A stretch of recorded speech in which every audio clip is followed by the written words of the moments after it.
ने कहा कि बेबुनियाद तनकीद से खुद एतमादी को भी ये नुकसान पहुँचता है। 73% राय दहिंदगान को कभी रिश्वत देने की नौबत पेश नहीं आई। सर्वे में ये भी बताया गया है। एंटी करप्शन इदारों में नैब सबसे मौसर इदारा समझा गया है। सर्वे में ये भी बताया गया है सर्वे डाटा पर मबनी है। वफाकी वज़ीर एहसान इकबाल की जानिब से कहा गया सर्वे दुरुस्त हक़ाइक़ तक पहुँचने के लिए किया गया है। बदउनवानी के ख़ात्मे के लिए भरपूर इक़दामात उठाए जा रहे हैं इस हुकूमत की जानिब से। एहसान इकबाल ने यह भी बताया है एक सियासी गिरोह जिसका जिक्र उन्होंने किया, उन्होंने कहा कि सियासी मफाद के लिए मनफी प्रोपेगेंडा किया, बेबुनियाद तनकीद से खुद एतमादी को नुकसान पहुँचता है। एहसान इकबाल का यह भी कहना था कि सियासी एजेंडे के लिए सत्यानाश और बेड़ा गर्क जैसे अल्फाज इस्तेमाल किए गए। PTI दौर में दिए गए एक झूठे बयान से हवाबाजी की सनत को अरबों रुपए का नुकसान पहुँचा और इसके हवाले से उन्होंने कहा कि एक महज बयान दिया गया था पाकिस्तान तहरीक इंसाफ की हुकूमत में वज़ीर हवाबाजी की जानिब से, जिससे अरबों रुपए का नुकसान हुआ है। पाकिस्तान में शफाफियत और एहतसाब के इंडेक्स की लॉन्चिंग तकरीब थी। सिर्फ 8% अफराद का एंटी करप्शन से वास्ता पड़ा है। और आपको ये भी बताएं कि सर्वे में 67% अवाम ने बदउनवानी का सामना ना होने की तस्दीक की है। सिर्फ 27% अवाम ने रिश्वत सितानी की शिकायत की है। सर्वे में यह भी बताया गया है कि 59% अवाम के मुताबिक सरकारी इदारों या ओहदेदारों में गैर कानूनी दौलत बनाने का रुझान है। सर्वे दुरुस्त हक़ाइक़ तक पहुँचाने के लिए किया गया। वफाकी वज़ीर एहसान इकबाल भी इस तकरीब से खिताब कर रहे थे, जिनकी जानिब से ये कहा गया और उन्होंने बताया कि बदउनवानी के ख़ात्मे के लिए इस हुकूमत की जानिब से यानी कि पाकिस्तान मुस्लिम लीग नवाज़ की जानिब से, मियाँ शहबाज शरीफ की जानिब से भरपूर इक़दामात किए गए हैं। माजी की हुकूमत का उन्होंने तस्करा किया। उन्होंने कहा कि एक सियासी गिरोह ने सियासी फ़ायदे के लिए मनफी प्रोपेगेंडा किया है, बेबुनियाद तनकीद की गई और बेबुनियाद तनकीद से खुद एतमादी को नुकसान पहुँचता है। 73% राय दहिंदगान को कभी भी रिश्वत देने की नौबत पेश नहीं आई। इस सर्वे में ये भी बताया गया है। तो आपको ये भी बताएं कि एंटी करप्शन इदारों में नैब सबसे मौसर इदारा समझा जाता है। सर्वे में ये भी बताया गया है राय दहिंदगान में एहतसाबी निज़ाम से मुताल्लिक़ आगाही में नुमाया बेहतरी दी गई है। सर्वे की जानिब से ये भी पाकिस्तान में जो सर्वे हुआ है उसके हवाले से ये भी बताया गया है। तो एहसान इकबाल भी गुफ्तगू कर रहे थे। उन्होंने कहा कि बेजा तनकीद जब की जाती है, बेबुनियाद तनकीद की जाती है तो इससे खुद एतमादी को नुकसान पहुँचता है। सियासी एजेंडे के लिए सत्यानाश और बेड़ा गर्क जैसे इस्तेमाल किए गए। माजी की हुकूमत की जानिब से PTI दौर में दिए गए एक झूठे बयान से हवाबाजी की सनत को अरबों रुपए का नुकसान पहुंचा। हमें याद है कि पाकिस्तान तहरीक इंसाफ की हुकूमत थी और वज़ीर हवाबाजी की जानिब से पायलट से मुताल्लिक़, पाकिस्तान इंटरनेशनल एयरलाइन के पायलट से मुताल्लिक़, उनकी डिग्रियों से मुताल्लिक़ एक बेबुनियाद गलत बयान दिया गया, जिसके बाद एहसान इकबाल की जानिब से ये भी बताया जा रहा है कि उस बेबुनियाद बयान की वजह से एक तो ख़ुद एतमादी हमारी जो है वो ख़त्म हुई, हमारे एतमाद को नुकसान पहुंचा, बल्कि उससे हमें अरबों रुपए का नुकसान भी हुआ और सियासी एजेंडा इस्तेमाल किया जाता था। सत्यानाश और बेड़ा गर्क जैसे अल्फाज इस्तेमाल किए जाते थे अपने सियासी एजेंडे को फ़रोग़ देने के लिए।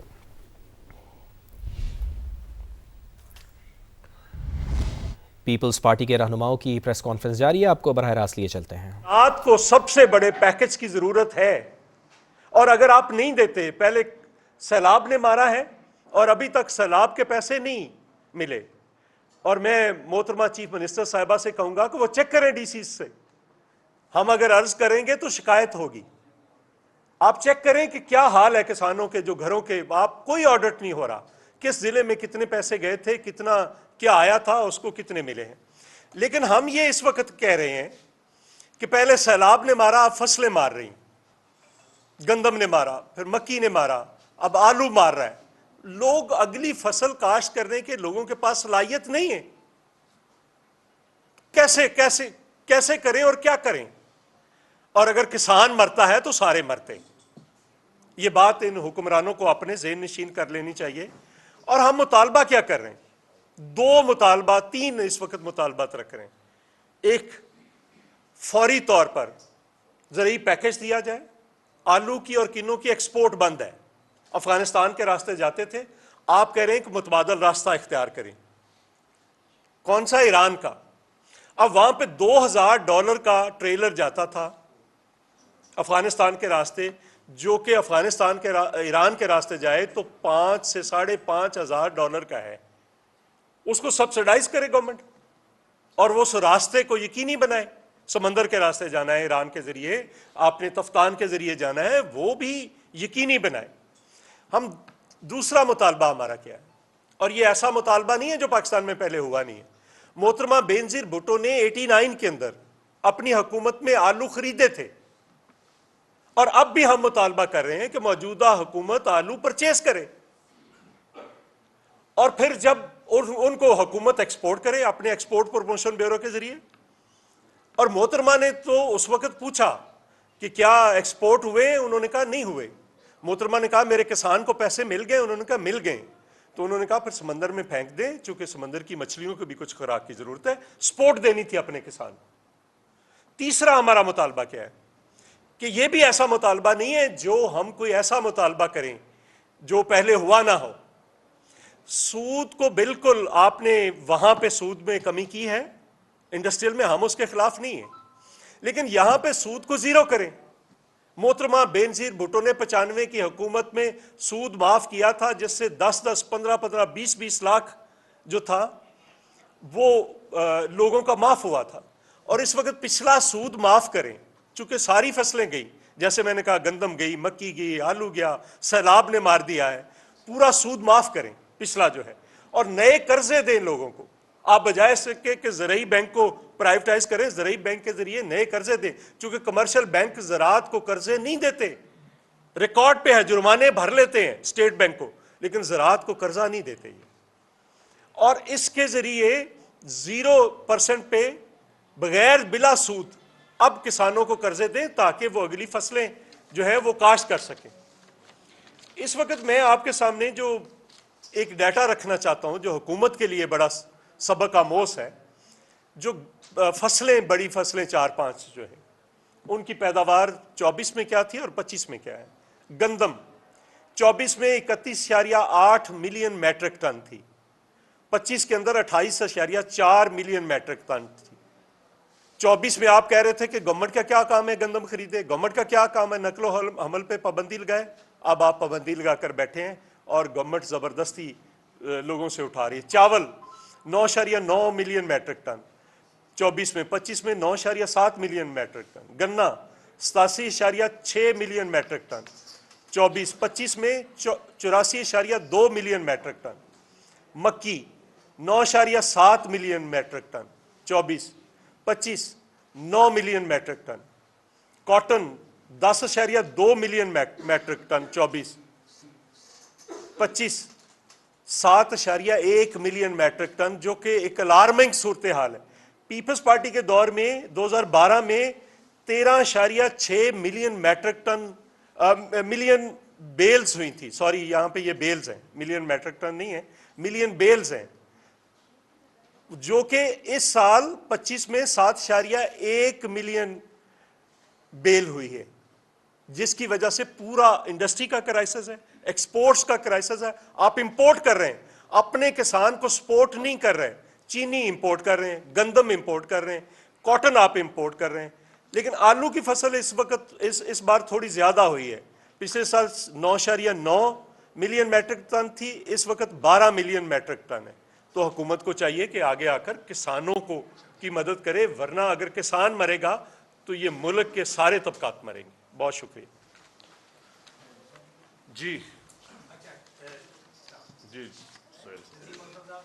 गुजारिश ये है मंजूर साहब से भी मेरा एक सवाल है। एक तो आपने खाद की कीमतों के हवाले से एक अपने लिंक भेजा था, उस पर जो ही आपका वो लिंक आया तो पंजाब हुकूमत ने उस पर एक्शन करने की बजाय उसमें इजाफा कर दिया। जिस बात को, जिस मामले को पीपल्स पार्टी हाईलाइट करती है, गवर्नमेंट ऑफ पंजाब हो या कोई भी गवर्नमेंट हो, उसमें यूटिलिटी स्टोर्स है, दीगर मामला देखें, वो उसके एंटी क्यों चलती है? देखिए खाद, देखिए हम ये कहते हैं अब सिंध गवर्नमेंट है, सिंध गवर्नमेंट ने अभी 2 बैग यूरिया और 1 बैग DAP का हर किसान को पर एकड़ दिया है। 25 एकड़ वाले 25 एकड़ वाले छोटे जिम्मेदार को, छोटे काश्तकार को। अब अगर आप सब्सिडी देखें, आप एक तरफ तो रूडा के जरिए हाउसिंग सोसाइटियों को अरबों रुपया लगा के बंद बना के दे रहे हैं लाहौर के ऊपर, सरेआम ये कन्फ्लिक्ट ऑफ इंटरेस्ट है, सरेआम ये करप्शन है। दूसरी तरफ आप किसान की बिजली का रेट भी नहीं कम कर रहे, किसान को यूरिया या DAP सब्सिडी भी नहीं दे रहा है। अरबों रुपए के आप प्रोजेक्ट कहते हैं जी हम किसान को प्रोजेक्ट दे रहे हैं, लेकिन अगर आप ट्रैक्टर लेना जाएं, जो शहीद मोहतरमा बेनजीर भुट्टो ने 1.5 लाख में जब आसिफ अली जरदारी साहब ने उस वक्त दिया था ट्रैक्टर, बेलारूस का ट्रैक्टर जो था, जिसको हम पंजाबी में रूसी ट्रैक्टर कहते हैं, आज वो 80 लाख का है। कहां 1.5 लाख, कहां 80 लाख। पीपल्स पार्टी ने गंदम की एक्सपोर्ट प्राइस बढ़ाई थी, 550 से 1200 की थी, तो ये मुल्क पाकिस्तान पहली दफा गंदम में सरप्लस हुआ, पहली दफा गंदम का। आज आपके पास जो स्ट्रेटेजिक 28 लाख टन गंदम होनी चाहिए थी, स्ट्रेटेजिक एसेट होता है आपका, आज वो भी नहीं है। तो यकीन करें, नेशनल सिक्योरिटी तो ऑलरेडी हम इस वक्त एक क्राइसिस में है। फूड सिक्योरिटी भी हम क्राइसिस की तरफ जा रहे हैं। और अगर लोग आटे के लिए लाइनों में लग गए तो फिर क्या होगा। हम बार बार ये कह रहे हैं कि इस वक्त तमाम किसान तंजीमें रो रही हैं, तमाम किसान तंजीमें मुतालबा कर रही हैं, लेकिन हमारे हुक्मरानों को और हमारे बाबुओं को जब हम बात करते हैं तो मुकाबले में आके वो कहते हैं जी चावल की तो इतनी किस्में हैं, एक दाना गंदम का फेंके तो 65 दाने निकलते हैं। वो भाई आपको पता है ऐसी कि इस वक्त आपकी जरी रकबे जो है वो हाउसिंग सोसाइटियां खा रही हैं, आपकी कोई पॉलिसी नहीं उसके ऊपर, क्योंकि आपके तो सारे लोग, हमारे जो तगड़े लोग हैं वो सारे हाउसिंग सोसाइटियों के ऊपर जा रहे हैं। किसान के लिए कौन बात करेगा। मैं समझता हूं इस वक्त पार्लियामान का भी हक है और हमारी हुकूमतों का, और स्पेशली पंजाब हुकूमत का, क्योंकि एग्रीकल्चर के हवाले से सबसे बड़ा सूबा पंजाब है और पंजाब की जिम्मेदारी ज्यादा बनती है।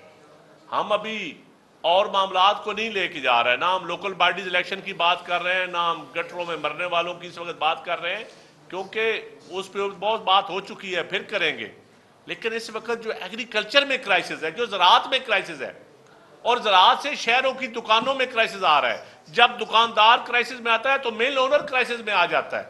और इस वक्त 150 टेक्सटाइल मिल आपकी 100 से 150 तक यूनिट्स बंद हो चुके हैं।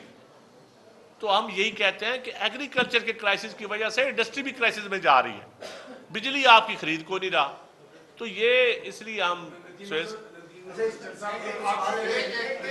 जी जी अलंदाज नदीम भाई, ये कहेगा कि आप जैसे बात कर रहे हैं, आप मसाइल को हाईलाइट तो कर रहे हैं, और दूसरी तरफ अगर देखा जाए तो पंजाब हुकूमत सब अच्छे की खबर दे रही है और आए रोज के प्रोजेक्ट सामने आ रहे हैं। तो क्या पीपल्स पार्टी का आपने परसों जो यौम कश्मीर के हवाले से लाहौर में एक बड़ी रैली पीपल्स पार्टी ने निकाली है, इसमें कोई शक नहीं, तो क्या पंजाब में ये जो आप मसाइल बता रहे हैं इस हवाले से भी क्या पीपल्स पार्टी को आइंदा आने वाले दिनों में सड़कों पर निकलने के हवाले से, एहतजाज के हवाले से कोई पदयात्रा बना रही है? जी, सड़कों पे तो बड़ी लेट है आने की बातें। हम इससे पहले हम असम्बली में भी बात करेंगे, और अगर इससे क्राइसिस मजीद बढ़ा तो सड़कों पे अगर पॉलिटिकल क़यादतें फ्रंट पे नहीं होगी तो हजूम खुद आने को तैयार बैठे हैं, काश्तकार खुद आने को तैयार बैठे हैं। पीपल्स पार्टी अगर लीड नहीं करेगी तो पीपल्स पार्टी या दूसरी जमातें भी, मैं समझता हूँ इस वक्त सबको ज़रूरत है कि उस हजूम को, उस मॉब को कंट्रोल करें। उस लोगों के अंदर जो महरूमी है उसके लिए हमें आना पड़ेगा सामने, और यकीन करें वरना वो महरूमियाँ इतनी बढ़ेंगी कि अब चंगारी की ज़रूरत है। जी अपना सर ये बता दें, आपसे आखिर में उससे भी सवाल कर गया, आपने सारी एक समझ किया कि फूड सिक्योरिटी को खतरा ला है पाकिस्तान में, आपने भी जुमले समझ किया। चलिए, आपकी बात जो है ऐवान सदर तक तो शायद ना सुनाई दे, आप पीपल्स पार्टी की ये आवाज़ शायद ऐवान सदर न सुने, क्योंकि 18वीं तरमीम के तहत सदर को आप समझते हैं, सदर के पास क्या अख्तियार है। चलिए, हम नहीं मानते। आपके साथ सर मौसमियात की कमेटी आपके पास है, ज़राअत की कमेटी आपके पास है। हमने पार्लियामेंट में अभी मैं आ रहा हूँ, कहीं मैंने जो है ये जो इतनी सख्त खतरात ला के फूड सिक्योरिटी के बयानबाजी में तो हम नोटिस लेते हैं और बाइकाट के हम वॉकआउट करके बाहर सड़क पे आ जाते हैं अरकान पार्लियामेंट आपके।